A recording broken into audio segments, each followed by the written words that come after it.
Hello students, welcome to our an amazing channel SR Academy।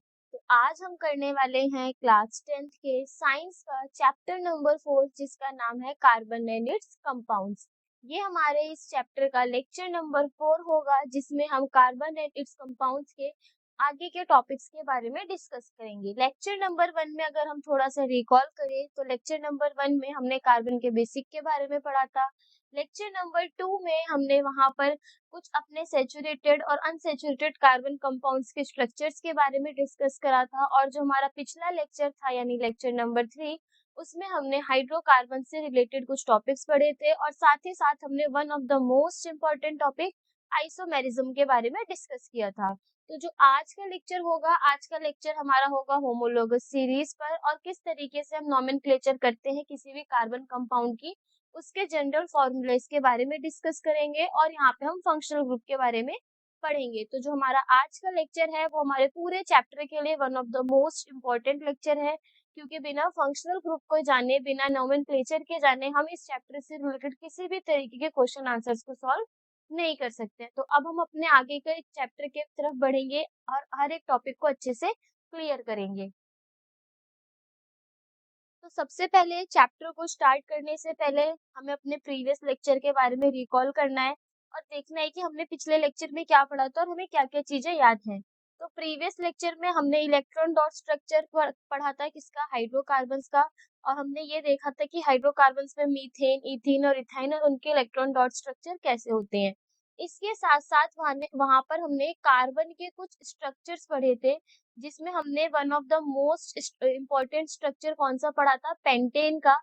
ठीक है, अब वो पेंटेन के स्ट्रक्चर्स कैसे थे वो भी हम डिस्कस करेंगे। देखो, जब हमने कार्बन और उसके स्ट्रक्चर के बारे में डिस्कस किया था तो वहां पे हमने स्ट्रक्चर को 3 बेसिस पे डिवाइड कर रखा था। एक था हमारा उसके अंदर स्ट्रेट चेन, दूसरा था हमारा उसी के अंदर कौन सा, ब्रांच चेन। एक चीज और यहाँ पे कहना चाहूंगी, जो हमारा स्ट्रेट चेन था वो वहां पे कैसा चेन था, अनब्रांच, मतलब वहां पे किसी भी तरीके की हमें ब्रांचेस देखने को नहीं मिलेंगी। लेकिन जब हम ब्रांच चेन के बारे में बात करते हैं तो यहाँ पे हमने तीन पेंटेन के 3 ब्रांचेस बनाई थी। एक था हमारा एन पेंटेन, एक था हमारा इसके अंदर आइसोपेंटेन और एक था हमारा इसके अंदर नियोपेंटेन। और एक चीज मैंने वहां पे और डिस्कस करी थी कि जो हमारे ये आइसोपेंटेन और एन पेंटेन है, ये सारे क्या हैं, ये सारे हमारे आइसोमेरिज्म के एग्जाम्पल्स थे। जिसमें हमने आइसोमेरिज्म के एग्जाम्पल में पेंटेन वाला एग्जाम्पल ब्रांच चेन में कर लिया था, बाकी के जो हमारे ब्यूटेन और हेक्सेन के एग्जाम्पल थे वो हमने आइसोमेरिज्म के टॉपिक में किया था। ब्रांच चेन के बाद हमने एक यहाँ पे साइक्लिक चेन के बारे में बात, साइक्लिक कार्बन स्ट्रक्चर के बारे में बात की थी, जिसमें हमने बेंजीन के बारे में पढ़ा था जिसका फॉर्मूला क्या था, C6H6। और बेंजीन के स्ट्रक्चर में हमने एक अलग से चीज देखी थी कि जो हमारा डबल बॉन्ड है वो प्रेजेंट था इन ऑल्टरनेटिव मैनर। ऑल्टरनेटिव मतलब एक कार्बन छोड़ के दूसरे कार्बन पे हमारे क्या प्रेजेंट थे, डबल बॉन्ड्स प्रेजेंट थे।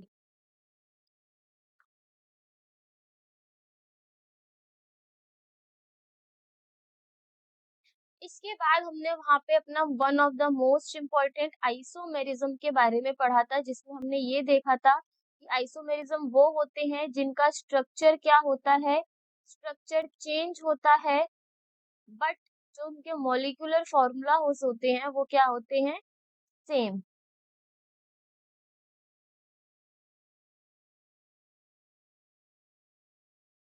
उसी आइसोमेरिज्म में हमने एक स्ट्रक्चरल आइसोमेरिज्म के बारे में पढ़ा था, जिसमें हमने काफी सारे एग्जाम्पल्स के बारे में डिस्कस किया था। वन ऑफ द मोस्ट इसमें एक एग्जाम्पल था हमारा ब्यूटेन को लेके, जिसमें हमने एन ब्यूटेन पढ़ा था और साथ ही साथ उसमें हमने आइसो ब्यूटेन पढ़ा था। और इसके साथ साथ वहाँ पे एक एग्जाम्पल और हम लेके चल रहे थे हेक्सेन का, जिसमें हमने एन हेक्सेन के बारे में भी पढ़ा था और साथ में हमने आइसोहेक्सेन के बारे में भी पढ़ा। और उसके साथ वहां पे मैंने 2 अनदर कंपाउंड्स के नाम बताए थे, वो क्या थे, एक था हमारे पास उसके अंदर 2,2,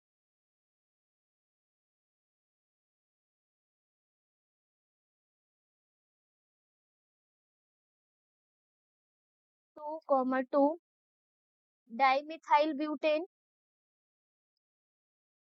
और एक था हमारे पास हेक्सेन के ही आइसोमेरिज्म में 3 मिथाइल पेंटेन। और मैंने एक चीज वहां पे ये भी डिस्कस करी थी कि इन दो नाम को लेकर के ज्यादा कंफ्यूजन नहीं करनी है, क्योंकि अब हम इन्हीं नाम के नोमेनक्लेचर के बारे में आज के लेक्चर में पढ़ेंगे। तो ये पूरी समरी थी हमारे प्रीवियस लेक्चर की कि हमने प्रीवियस लेक्चर में किन किन टॉपिक्स के बारे में बात किया था।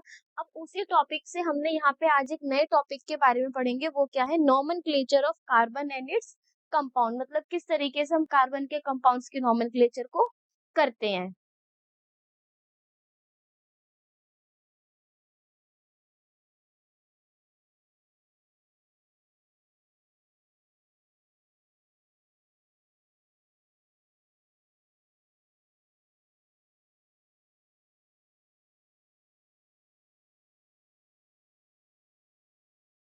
अब आज के टॉपिक्स के बारे में अगर हम डिस्कस करें, हमने प्रीवियस लेक्चर को तो अच्छे से देख लिया कि हमने क्या क्या पढ़ा था। अब लेकिन अगर हम आज के टास्क के बारे में डिस्कस करें कि आज का लेक्चर हमारा किन किन टॉपिक्स पे होने वाला है, तो सबसे पहले हम पढ़ेंगे होमोलोगस सीरीज के बारे में। तो देखो, होमोलोगस सीरीज में हमारे पे जो एग्जाम में क्वेश्चन आता है वो 2 मार्क्स का आता है कि होमोलोगस सीरीज क्या होती है और इसको एग्जाम्पल से एक्सप्लेन करो। तो होमोलोगस सीरीज को हमने यहाँ पे थोड़ा ज्यादा एक्सप्लेन नहीं कर रखा है एनसीईआरटी में, बट उसके डेफिनेशन और एग्जांपल्स को हमें पढ़ना है।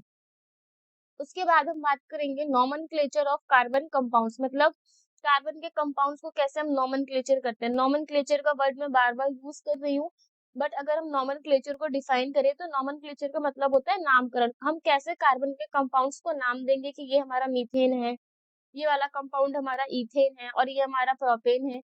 तो हर एक कंपाउंड को हम अलग अलग नाम से बुलाते हैं, तो उन कंपाउंड्स को नाम क्या देना, उनका नोमेनक्लेचर कैसे करते हैं, वो हम आज की क्लास में डिस्कस करेंगे।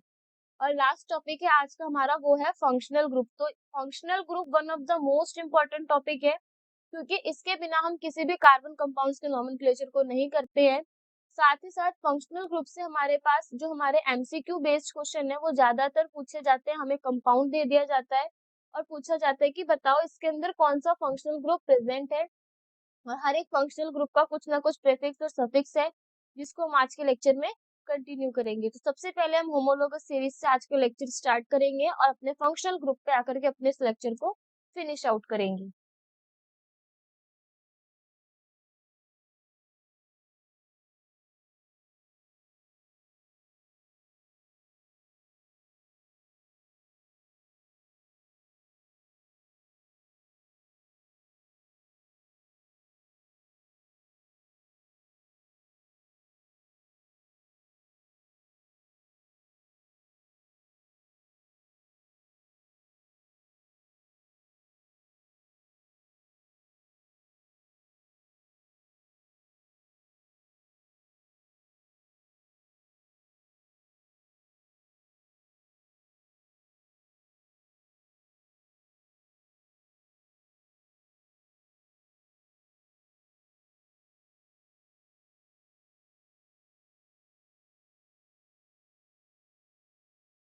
तो फर्स्ट टॉपिक है हमारा आज के लेक्चर का होमोलोगस सीरीज। होमोलोगस सीरीज क्या होती है? तो होमोलोगस सीरीज होती है, it is a series of a compounds, क्या बोला गया है, it is a series of compounds in which the some functional group substitutes for the hydrogen in a carbon chain. मतलब इसमें ये बोला गया है कि जो हमारे होमोलोगस सीरीज होती है वो एक सीरीज होती है कंपाउंड्स की, जिसमें से सेम फंक्शनल ग्रुप क्या होते हैं, एलिमिनेट होते हैं किसी भी कार्बन चेन के अंदर से। यहाँ पे तो सिर्फ डेफिनेशन है। अब ये डेफिनेशन को समझने के लिए हमें पहले एग्जाम्पल को समझना पड़ेगा। जैसे हमारे पास यहाँ पे एग्जाम्पल्स दे रखे हैं, अल्कोहल्स के कुछ फॉर्मेशन है, कुछ यहाँ पे हमारी अलग अलग अल्कोहल के फॉर्म्स है, जैसे CH3OH, C2H5OH, C3H7OH, C4H9OH। अब देखो यहाँ पे मैं एक चीज सब्स्टिट्यूट करूंगी, वो ध्यान से देखना है। जैसे अगर मैं देखूं यहाँ पे CH3OH, ठीक है, CH3OH है। अब इस CH3OH के अंदर मैं अगर CH2 को ऐड कर दूंगी, ठीक है, CH2 को ऐड करूंगी तो क्या होगा, ये कार्बन एक था, ये वाला कार्बन एक ऐड होके कितना हो गया, C2। हाइड्रोजन यहाँ 3 थे, यहाँ पे हाइड्रोजन 2 हो गए, यानी टोटल कितना हो गया, C2H5OH। यही चीज आ गई, मतलब यहाँ से लेके यहाँ तक में हमें सिर्फ कितने का डिफरेंस देखने को मिला, CH2 का। अब मैं क्या करूंगी, C2H5OH में दोबारा से प्लस कर दूंगी CH2 कंपाउंड को। CH2 कंपाउंड को ऐड करने से क्या होगा, ये जो हमारा कार्बन 2 है वो इस कार्बन के साथ ऐड होके क्या बन जाएगा, C3। और ये जो हमारा H5 है वो इस H2 के साथ ऐड होके क्या बन जाएगा, H7। और ये हो जाएगा हमारा OH। तो C3H7OH, हमारे पास यहाँ पे भी वही गिवन है, C3H7OH। हमने देखा C2H5OH से C3H7OH आने में सिर्फ और सिर्फ कितने का हमें डिफरेंस देखने को मिला, CH2 का डिफरेंस देखने को मिला। अगेन अगर मैं इसमें दोबारा से CH2 को ऐड कर दूंगी तो ये हमारा हो जाएगा C3 प्लस का C, यानी ये हो गया C4। हाइड्रोजन यहाँ पे हमारे साथ है और 2 हाइड्रोजन ये हो गए तो ये हो गया H9OH। तो यहाँ पर भी हमने क्या देखा कि C3H7OH से C4H9OH तक जाने में भी कितने का हमें सब्स्टिट्यूशन देखने को मिला, CH2 का। तो जो हमारी होमोलोगस सीरीज होती है, अब हम यहाँ से आसानी से समझ सकते हैं कि वो हमारी एक ऐसी सीरीज होती है कंपाउंड्स की जिसमें बार बार सेम फंक्शनल ग्रुप ही दूसरी कार्बन चेन से एलिमिनेट होगा। मतलब अगर हम यहाँ पे देखें, हमारा जो CH3OH है, अगर हम इसमें CH2 को ऐड कर रहे हैं तो हमारा C2H5OH बन रहा है। सेम अगर हम C2H5OH के अंदर CH2 को ऐड करेंगे तो ये हमारा बन जाएगा C3H7OH।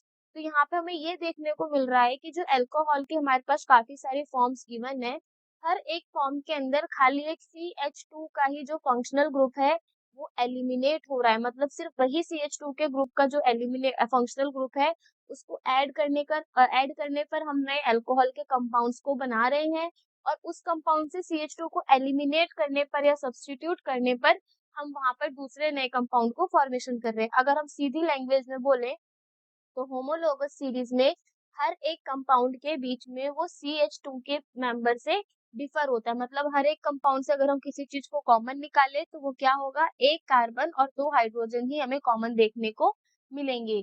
इसी वजह से इसका नाम क्या रखा गया है, होमोलोगस सीरीज। होमोलोगस मतलब एक जैसे, सीरीज मतलब जो एक ही सीरीज पर्टिकुलर टाइम पे फॉलो हो। तो यहाँ पे होमोलोगस सीरीज में हमारा CH2 एक ऐसा फंक्शनल ग्रुप है जो हर एक कंपाउंड में से हमें सब्स्टिट्यूट होता हुआ दिखाई देगा।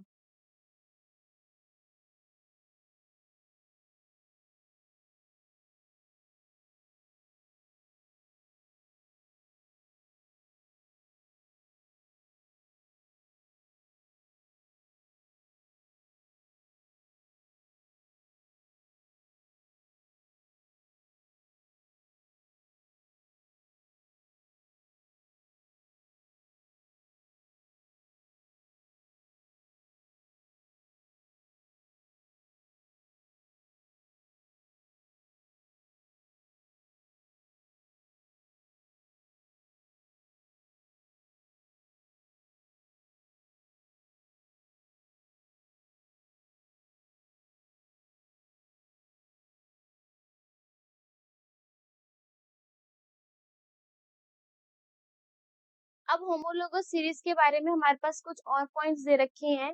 They have same general formula. क्या बोला गया है, जो हमारी होमोलोगस सीरीज होती है उनके पास सेम जनरल फॉर्मूला होता है। अब ये देखो यहाँ पे सेम जनरल फॉर्मूले से क्या रिलेटेड है, ये जो यहाँ पे जनरल फॉर्मूले के बारे में बात किया जा रहा है वो किया जा रहा है CH2 से रिलेटेड, कि हर एक फंक्शनल ग्रुप हर एक कंपाउंड में हम CH2 को ही क्या देखेंगे, डिफर होते हुए देखेंगे या फिर सब्स्टिट्यूट होते हुए देखेंगे। यहाँ पे हमने 4 अल्कोहल का एग्जाम्पल लिया था जिसमें हमने देखा था कि हर एक अल्कोहल CH2 की वजह से ही एक दूसरे से अलग है। नेक्स्ट पॉइंट में हमें क्या बोला गया है, any two homologous differ by CH2 group. हाँ देखो वही चीज बोली गई है कि हमारे हमेशा जो 2 होमोलोगस होंगे यानी 2 कंपाउंड्स होंगे वो होमोलोगस सीरीज में CH2 ग्रुप की वजह से ही डिफर होंगे। And difference in their molecular mass is 14U। अब यहाँ पे ये मॉलिक्यूलर मास 14U आया कैसे, देखो अगर हम यहाँ पे CH2 के बारे में बात करें तो इस CH2 के अंदर एक हमारा कार्बन प्रेजेंट है और 2 हमारे हाइड्रोजन प्रेजेंट है। हमें पता है कार्बन का जो एटॉमिक नंबर होता है वो 6 होता है। वहीं अगर हम उसके एटॉमिक मास के बारे में बात करें तो वो होता है हमारा 12U। और हाइड्रोजन का एटॉमिक नंबर हमारा 1 होता है, लेकिन इसका एटॉमिक मास कितना होता है हमारा 1U। अब हम क्या करेंगे, अब हम यहाँ पे अगर इसके मास को पुट करें तो कार्बन का एटॉमिक मास हो गया 12 और हाइड्रोजन की जगह पे हमने रख दिया 1 एटॉमिक मास। और जब हम इसको सॉल्व करेंगे तो हो जाएगा 12 + 2 यानी 14 यू। तो यहाँ पे हम ये कहेंगे कि जो होमोलोगस सीरीज है वो हमेशा CH2 के ग्रुप से डिफर होगा और कौन से मॉलिक्यूलर मास से डिफर होगा, 14 यू के मास से डिफर होगा। तो होमोलोगस सीरीज का ये इंपॉर्टेंट पॉइंट है किसके लिए, एमसीक्यू के लिए, क्योंकि क्वेश्चन उसमें पूछा जाता है कि होमोलोगस सीरीज में कौन से फंक्शनल ग्रुप से वो डिफर होते हैं। तो हमेशा याद रखना वो कौन सा है, CH2, और उनका मॉलिक्यूलर मास कितना होता है, 14 यू।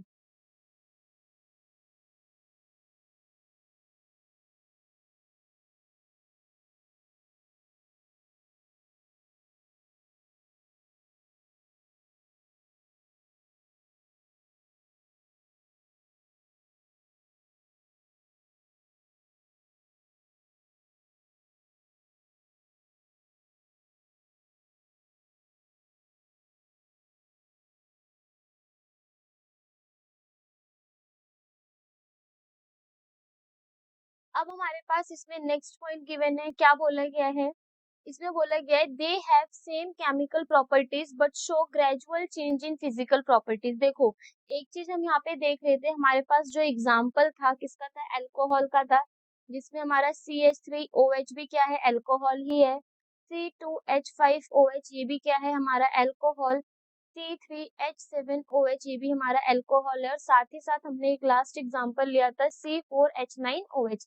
तो ये सारे एग्जांपल्स हमारे किसके हैं, अल्कोहल्स के हैं। तो हम यहाँ पे ये देखेंगे सब अल्कोहल है, यानी इनकी केमिकल प्रॉपर्टीज क्या रहेंगी, सेम रहेंगी। क्यों, क्योंकि सारे के सारे जो हमारे कंपाउंड्स हैं वो अल्कोहल से बिलोंग करते हैं। तो यहाँ पे हम ये नहीं कह सकते कि जो हमारा CH3OH है वो अलग अल्कोहल है या C2H5OH अलग अल्कोहल है। केमिकल प्रॉपर्टीज तो सबकी सबकी सेम रहेगी, लेकिन जो फिजिकल प्रॉपर्टीज है वो सबकी अलग अलग हो सकती है। जैसे अगर हम देखें तो CH3OH हो सकता है इसका मॉलिक्यूलर मास कम हो एज कंपेरिजन टू C2H5OH, हो सकता है CH3OH का टेम्परेचर अलग हो, या फिर मेल्टिंग पॉइंट बॉइलिंग पॉइंट लो हो, वहीं C2H5OH का melting point boiling point high हो।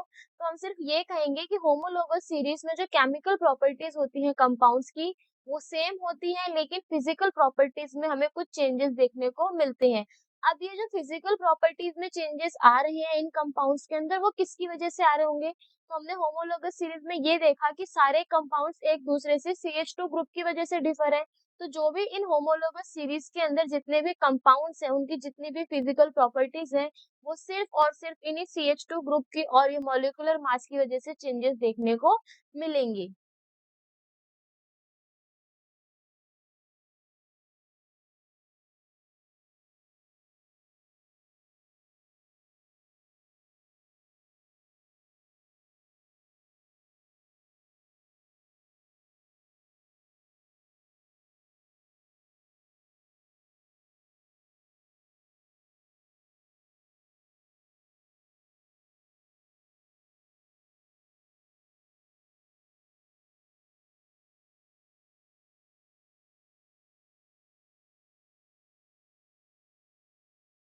एक चीज और यहाँ पे एक पॉइंट और ऐड करेंगे होमोलोगस सीरीज में, कि जो हमारी फिजिकल प्रॉपर्टीज है होमोलोगस सीरीज में वो किसकी वजह से डिफर होती है। तो यहाँ पे हमें मेंशन करना है कि जो हमारी फिजिकल प्रॉपर्टीज चेंज हो रही है सारे कंपाउंड्स की, वो सिर्फ और सिर्फ किसकी वजह से हो रही है, ड्यू टू द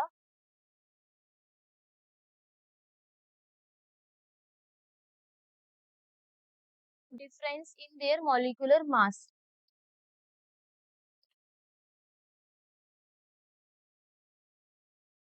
मतलब जैसे हमारे यहाँ पे CH3OH है और C2H5OH है, इन लोगों में जो भी हमारी फिजिकल प्रॉपर्टीज का डिफर होगा वो सिर्फ और सिर्फ किसकी वजह से होगा, मॉलिक्यूलर मास की वजह से होगा। और साथ ही साथ एक चीज और, जैसे जैसे हमारा मॉलिक्यूलर मास इंक्रीज होगा वैसे ही हमारा जो बॉइलिंग पॉइंट है और जो मेल्टिंग पॉइंट है वो भी क्या होना शुरू हो जाएगा, इंक्रीज होना शुरू हो जाएगा। मतलब हम ये बोलेंगे कि CH3OH का जो मेल्टिंग पॉइंट बॉइलिंग पॉइंट है वो सबसे ज्यादा कम होगा एज कंपैरिजन टू C4H9OH। क्यों, क्योंकि हमारा C4H9OH का मॉलिक्यूलर मास ज्यादा होगा, इस वजह से उसका मेल्टिंग पॉइंट और बॉइलिंग पॉइंट भी ज्यादा देखने को मिलेगा। लेकिन अगर हम वहीं CH3OH के बारे में बात करें तो उसका मॉलिक्यूलर मास कम होगा और साथ ही साथ उसका मेल्टिंग पॉइंट और बॉइलिंग पॉइंट भी हमें कम देखने को मिलेगा। तो यहाँ पे होता है हमारा होमोलोगस सीरीज वाला पार्ट फिनिश।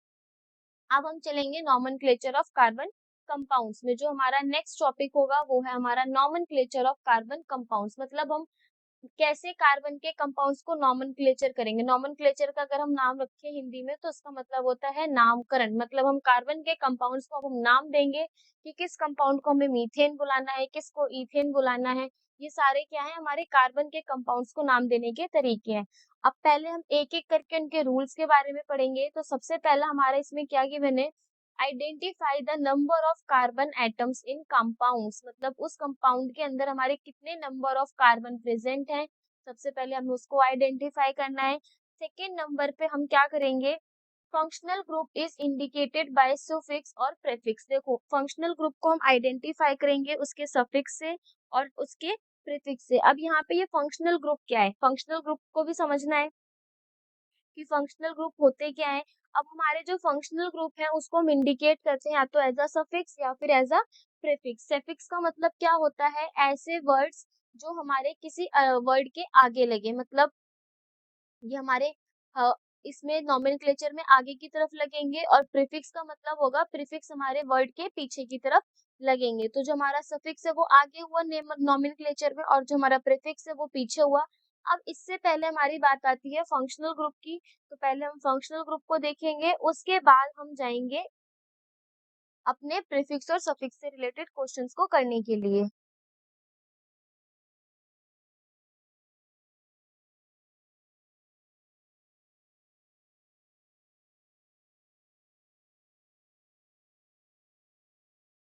अब बारी आती है फंक्शनल ग्रुप्स की कि हमारे फंक्शनल ग्रुप्स होते क्या हैं। देखो क्या बोला गया है, इन हाइड्रोकार्बन चेन, जो हमारी हाइड्रोकार्बन की चेन होती है उसमें हम एक या एक से ज्यादा हाइड्रोजन एटम को रिप्लेस कर देते हैं किसी अनदर एटम से उसकी वैलेंसीज के अकॉर्डिंग, और इसी को हम क्या बोलते हैं, हेट्रो एटम बोलते हैं।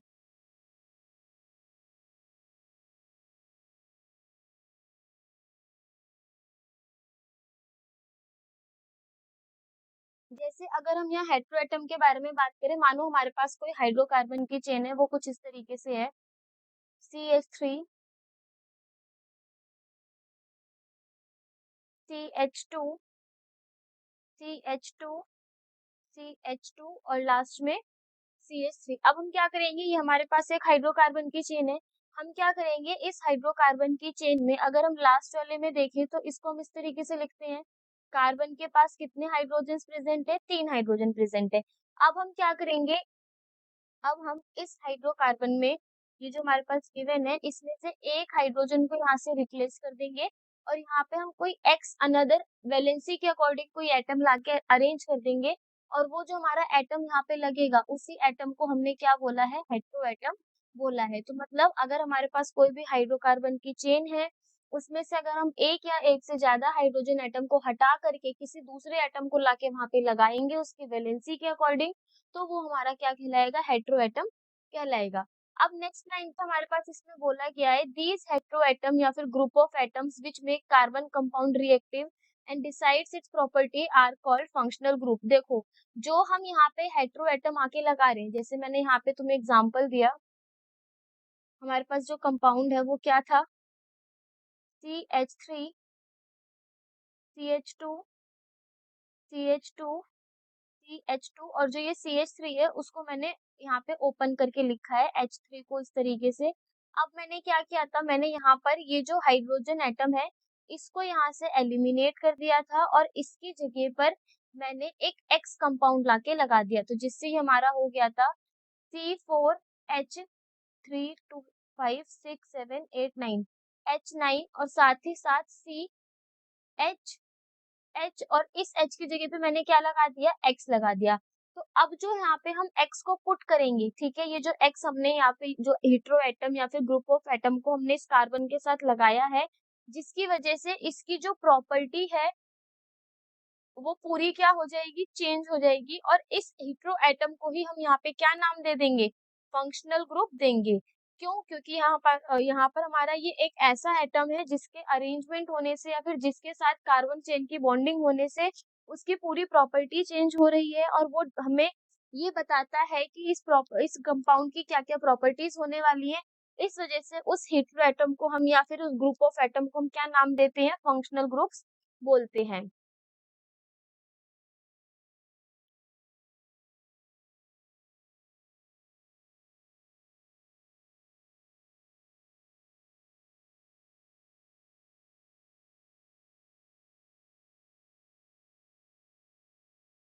अब जैसे हमारे पास यहाँ पे बहुत सारे फंक्शनल ग्रुप्स हैं, हम उनके बारे में डिस्कस करेंगे कि कौन-कौन से फंक्शनल ग्रुप हैं और हमें किनके बारे में पढ़ना है। तो सबसे पहला हमारे पास इसमें फंक्शनल ग्रुप है जिसे हम बोलते हैं हैलोजन। हैलोजन ग्रुप्स में आते हैं हमारे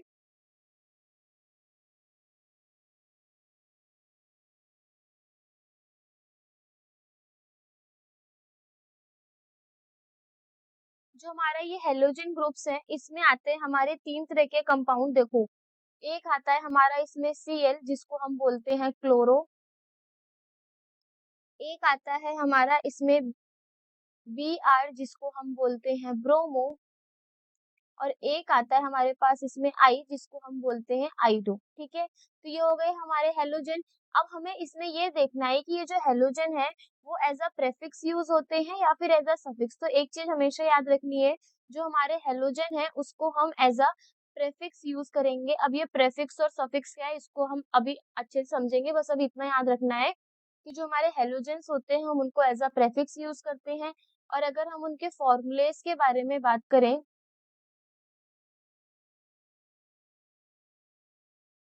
तो जो हमारा हेलोजन होता है, अगर हेलोजन में हमारे पास क्या प्रेजेंट है? क्लोरो प्रेजेंट है।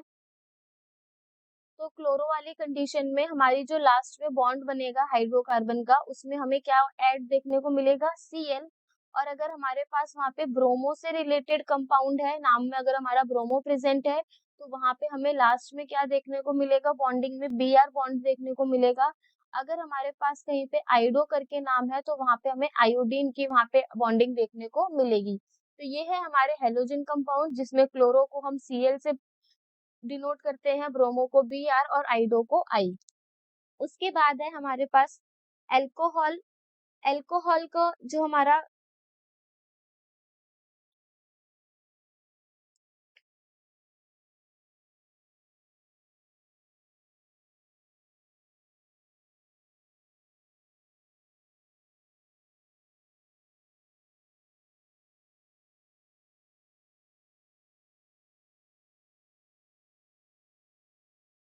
इसको हम और सही से लिखेंगे, एक मिनट। अल्कोहल में एग्जांपल्स के साथ करेंगे तो ये हमसे और इजीली तरीके से याद होगा।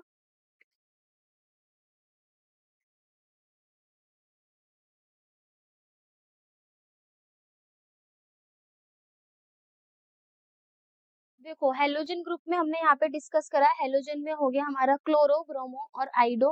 अगर हम इसी क्लोरो, ब्रोमो और आइडो के क्या फॉर्मूले के बारे में बात करें, यानी इसका जो फॉर्मूला होगा फंक्शनल ग्रुप का,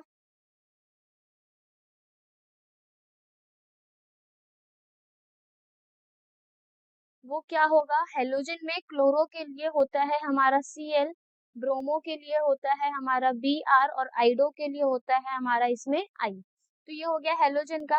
साथ ही साथ अगर हम इसके प्रीफिक्स और सफिक्स के बारे में बात करें, तो जो हमारे हेलोजेंस होते हैं वो हमने बताया है कि हेलोजन में हम हेलोजन को एज अ क्या यूज किया जाता है? प्रीफिक्स यूज किया जाता है, जिसमें हम Cl को हम बोलते हैं क्लोरो, Br को बोलते हैं हम ब्रोमो और I को बोलते हैं हम उसमें आइडो। यानी अगर किसी भी नाम में हमें क्लोरो देखने को मिलेगा तो वो होगा क्लोरीन, ब्रोमो देखने को मिलेगा तो Br ब्रोमीन, और आइडो देखने को मिलेगा तो वो होगा हमारा आयोडीन। ऐसे ही हमारे पास नेक्स्ट कंपाउंड गिवन है, वो है क्या? अल्कोहल। अल्कोहल के कंडीशन में क्या होगा? जो हमारा अल्कोहल है वो एज अ सफिक्स यूज होगा। अल्कोहल क्या होगा? हमारा एज अ सफिक्स यूज होगा। अब इस अल्कोहल में जो हमारा एज अ सफिक्स यूज होगा, मतलब ये हमारे वर्ड से पहले लगेगा, तो इस सफिक्स में हम यूज क्या करेंगे? अल्कोहल में लास्ट में हमें क्या देखने को मिलेगा? OL देखने को मिलेगा नाम में, तो वो हमारा क्या होगा? अल्कोहल।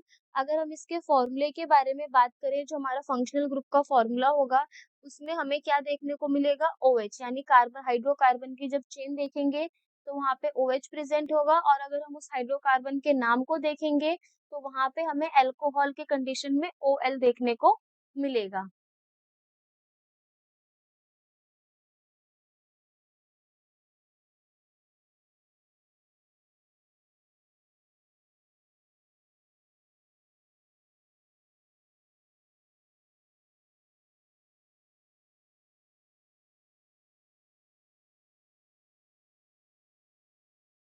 नेक्स्ट हमारे पास थर्ड फंक्शनल ग्रुप है, वो है एल्डिहाइड। तो एल्डिहाइड के बारे में अगर हम बोले तो एल्डिहाइड को भी हम एज अ क्या यूज करते हैं? सफिक्स ही यूज करते हैं। अब इसमें सफिक्स की कंडीशन में हम एल्डिहाइड में देखेंगे, अगर किसी भी नाम के लास्ट में एल प्रेजेंट है यानी वो कौन सा फंक्शनल ग्रुप है? एल्डिहाइड। और वहीं अगर किसी के हाइड्रोकार्बन के फॉर्मूले के कंडीशन में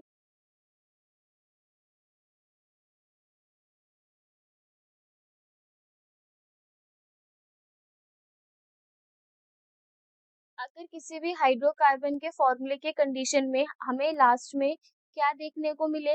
CHO, यानी CHO की बॉन्डिंग देखने को मिले, या फिर हमें इस तरीके से मिले कि जो हमारा कार्बन है वो पूरे का हाइड्रोकार्बन के साथ तो चेन बना ही रहा है, साथ में उसके साथ O भी जुड़ा हो और एक H फंक्शनल ग्रुप भी जुड़ा हो। तो यानी ये जो हमारा फंक्शनल ग्रुप है वो किसको डिनोट करता है? एल्डिहाइड को डिनोट करता है। नेक्स्ट हमारे पास इसमें दे रखा है कीटोन के बारे में। तो कीटोन भी हमारा एज अ सफिक्स यूज होता है, जिसमें अगर हमारे किसी भी हाइड्रोकार्बन के नाम के लास्ट में ओन प्रेजेंट होगा तो वो कौन सा फंक्शनल ग्रुप होगा? कीटोन। और अगर हम इसके फॉर्मूले के बारे में बात करें तो इसका फॉर्मूला होता है CO, या फिर हम ये देखेंगे कि जो कार्बन है वो हाइड्रोकार्बन के साथ तो बॉन्डिंग करेगा ही करेगा, साथ में इसमें डबल बॉन्ड O भी देखने को मिलेगा। तो ये जो हमारा फंक्शनल ग्रुप का फॉर्मूला है वो किसके लिए हो गया? कीटोन के लिए। नेक्स्ट हमारे पास इसमें प्रेजेंट है कार्बोक्सिलिक एसिड। कार्बोक्सिलिक एसिड भी हमारा एज अ सफिक्स यूज होता है, जिसमें लास्ट में हमें क्या देखने को मिलेगा? इसमें लास्ट में हमें ओइक एसिड देखने को मिलेगा। मतलब अगर किसी भी नाम के लास्ट में हमें ओइक एसिड प्रोनाउंस हो रहा है तो वो कार्बोक्सिलिक एसिड फंक्शनल ग्रुप है। अगर हम इस कार्बोक्सिलिक एसिड फंक्शनल ग्रुप के फॉर्मूले के बारे में बात करें तो लास्ट में हमें देखने को मिलेगा COOH, या फिर जो हमारी बॉन्डिंग है वो कुछ इस तरीके से होगी कि जो कार्बन है वो हाइड्रोकार्बन के साथ तो बॉन्डिंग शो करेगा करेगा, साथ ही में डबल बॉन्ड O और H, यानी ये वाला जो हमारा फंक्शनल ग्रुप है वो किसके लिए हो गया? कार्बोक्सिलिक एसिड के लिए हो गया। अब एक चीज और, ये तो हो गए हमारे मेन इंपॉर्टेंट फंक्शनल ग्रुप, जिसमें पहला हो गया हेलोजन। हेलोजन में हमने देखा कि ये तीन पार्ट्स हैं, क्लोरो, ब्रोमो और आइडो, जिसको हम एज अ प्रीफिक्स यूज करेंगे, जिसमें क्लोरो Cl को रिप्रेजेंट करते हैं तो वहाँ पे नाम लिखते हैं क्लोरो। अगर Br लिखा है किसी हाइड्रोकार्बन चेन में तो लिखेंगे ब्रोमो। अगर I लिखा है तो उसमें हम लिखेंगे आइडो।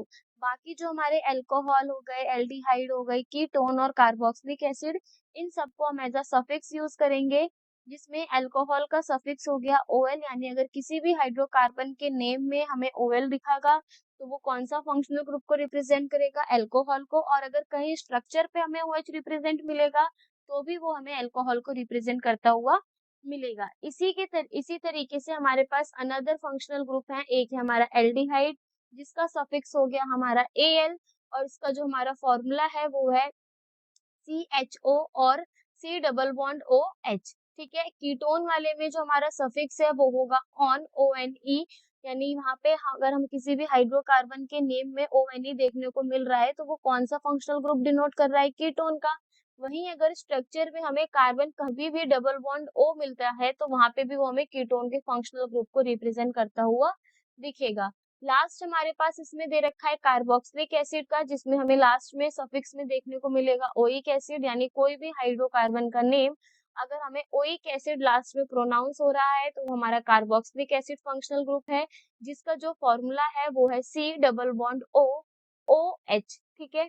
तो यहाँ पे होते हैं हमारे टोटल 5 फंक्शनल ग्रुप फिनिश। आगे जो हमारे हैं वो सिंपल सिंपल से हैं जो इजिली हमें याद हो जाएंगे।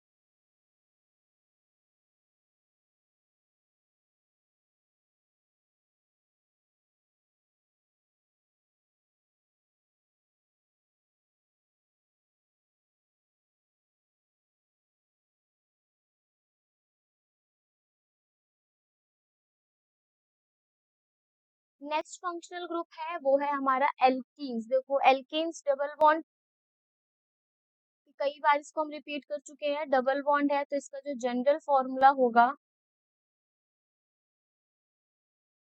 वो क्या होगा, CnH2n। ठीक है, एल्कीन्स में क्या होगा, डबल बॉन्ड है, इसका जो जनरल फॉर्मूला है वो क्या होगा, CnH2n। दूसरी चीज, इसको हम एज अ सफिक्स यूज करते हैं, जिसमें एल्कीन्स की कंडीशन में हम यूज क्या करेंगे, ENE, यानी अगर किसी भी नाम में हमें ENE देखने को मिलेगा तो वो हमें एल्कीन्स को शो करेगा। वहीं अगर हम ट्रिपल बॉन्ड्स के बारे में देखें तो जो ट्रिपल बॉन्ड है इसका जो हमारा जनरल फॉर्मूला होता है वो होता है CnH2n माइनस का 2, जिसमें n हमारा नंबर ऑफ कार्बन एटम्स है, और जो हमारा ट्रिपल बॉन्ड है वो भी हमें एज अ सफिक्स से देखने को मिलेगा, जिसमें हमें लास्ट में क्या देखने को मिलता है, YNE। अगर किसी भी नाम के अंदर हमें YNE प्रेजेंट मिलेगा तो वो हमारा क्या कहलाएगा, ट्रिपल बॉन्ड का कंपाउंड कहलाएगा।